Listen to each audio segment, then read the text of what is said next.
একটি দেশের নিরাপত্তার পিছনে থাকে কিছু বিশেষ বাহিনী যারা সাধারণ সেনাদের থেকেও আলাদা। তাদের প্রশিক্ষণ কঠিন, তাদের দায়িত্ব গোপন এবং তাদের প্রস্তুতি সর্বদা সর্বোচ্চ।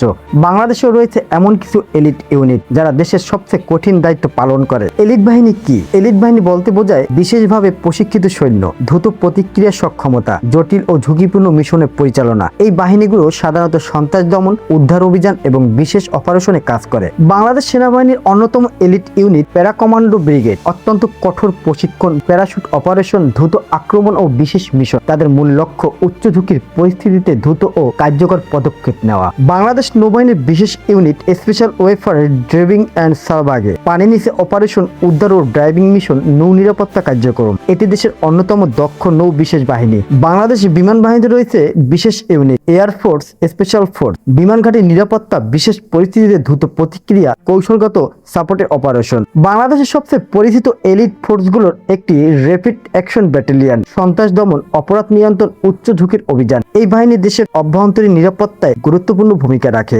গুরুত্বপূর্ণ বিষয় হলো এই বাহিনীগুলো পেশাদার ও নিয়ন্ত্রণভাবে কাজ করে। তাদের প্রশিক্ষণ সাধারণ মানুষের জন্য নয়, সব কার্যক্রম আইন ও নিয়মের মধ্যে পরিচালিত হয়। বাংলাদেশের এই এলিট বাহিনীগুলো নীরবে কাজ করলেও দেশের নিরাপত্তার পেছনে তাদের অবদান অপরিসীম।